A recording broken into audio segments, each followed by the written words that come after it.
Hi everyone, Joe Kehrig with the Kehrig Real Estate Team, and this is your San Ramon Valley real estate update for the week of February 8th.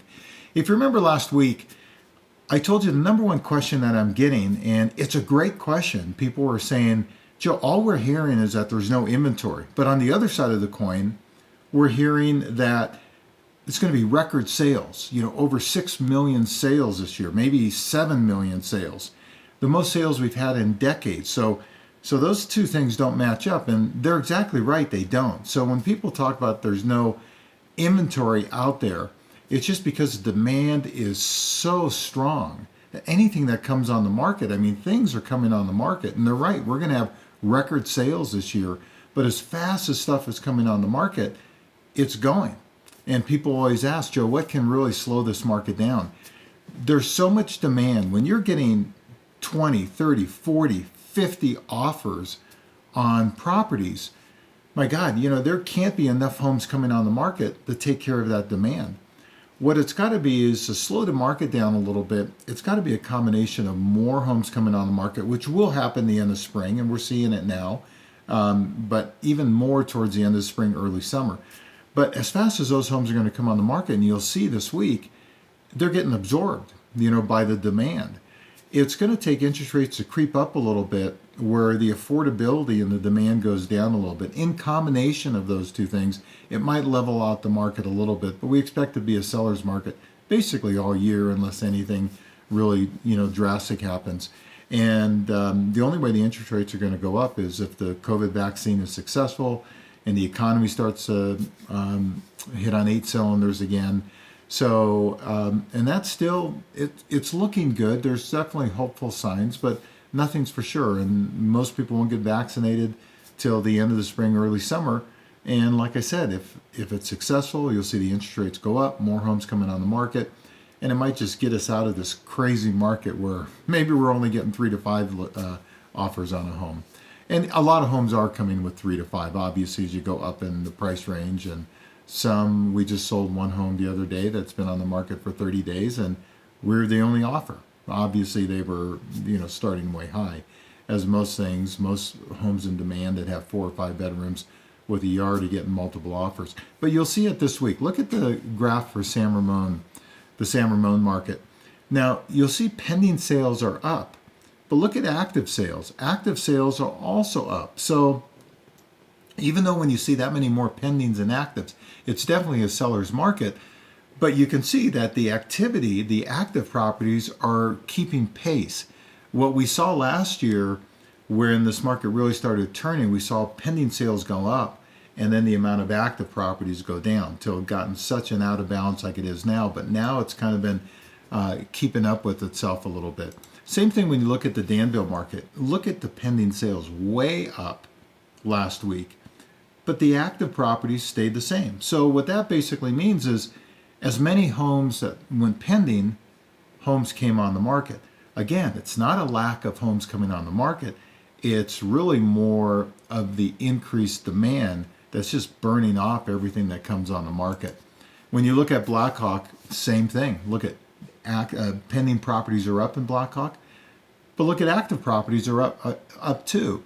So again, great signs that the demand is still there, and it's going to be there with low interest rates and the urban buyers and the San Jose and the Peninsula buyers coming over. Someone asked me that, well, actually was one of the buyers that made an offer with that one home with 42 offers, $1.1 million, sold for $1.4 million. And they go, that's nuts. How can anybody do that? But what they don't understand is we look at it, the home's being worth $1.1 million, and someone's paying $1.4 million, and we're sitting there going, that's nuts. But if you're coming from San Jose and that home you just paid $1.4 million would cost you $1.8 million in San Jose, it's going to look like a bargain. It's just like when we have people, why do Californians kind of, at least where they're going, the people say they screw up every real estate market they go to, because we go to Oregon, we go to Texas, we go to Nevada, we go to Idaho, and we look at it and the homes are half price. So homes that were $500,000, we're selling a home for $1.5 million, buying a home in Idaho, selling a home here for $1.5 million, buying a home in Idaho for $1 million. And we're sitting there going, and it's twice as big. We're going, what a deal. Well, that home 3 years ago was only $500,000 in Idaho. And the reason the natives, kind of hate Californians is because those people aren't making any more money. So their kids can't afford to buy the home. They could afford to buy it when it was 500, but not when it was $1,000,000. So you see the Blackhawk market, and you'll see the same thing in the Alamo market. Pending properties are up, but look at active properties have kept pace. So as fast as they're selling, they're coming on the market right now, which is a great sign.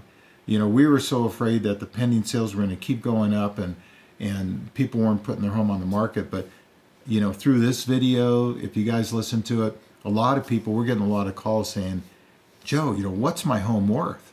And, please reach out if you want to know, just no obligation, because literally a lot of homes have gone up 300,000 in the last 3 months. It's nuts what's going on out there. And there is a little daylight when you look at this, these graphs, there is a little daylight there as you see now. Because what's got to happen first, what happens is the pendings go up, the active properties go down. And then when you start to see that the active properties are keeping pace with the pending, that's where it's got to start. And then hopefully we get more active properties where we're kind of on pace with pendings and actives are about the same, line. The Dublin market, same type of thing. Pending properties stayed about the same. Active properties stayed about the same. So again, a very solid market. When you look at sold price to list price, San Ramon, look at San Ramon and Dublin. The homes that are averaging $1 million to $1.1 million, 108%. So that means if the average price is $1 million, the average sales price is close to $1.1 million. The average. That means that for everyone that sells at $1 million, that was listed for $1 million, one is selling at $1.2 million that was listed at $1 million. So the average is almost 10% higher. Danville 101%. You see Blackhawk 0%. That just means there were no properties that actually closed escrow last week. And that's not surprising because if you remember, a few weeks ago, there was only 4 listings on the market in Blackhawk, and the average price was over $4 million. So it's not surprising that we had a couple of weeks where we didn't see a lot of homes go pending and a lot of homes, close.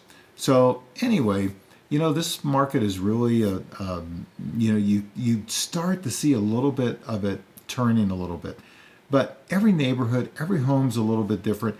If you want a little bit more information, reach out. Again, Joe Kehrig, 925-487-6838, joe.kehrig at cbrealty.com. Again, joe.kehrig, cbrealty.com.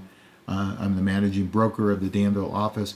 And again, our job is really just sit down with you and be your consultant and your advisor, and then you decide whatever is best for you.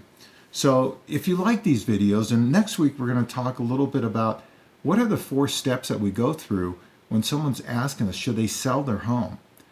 And we'll go through the 4 steps, and the 4th step is putting your home on the market. But how do you get there?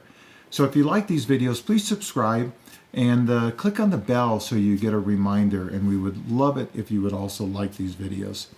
So till next week, may God bless you, God bless your family, keep you safe, and may God bless the United States of America. Have a great week.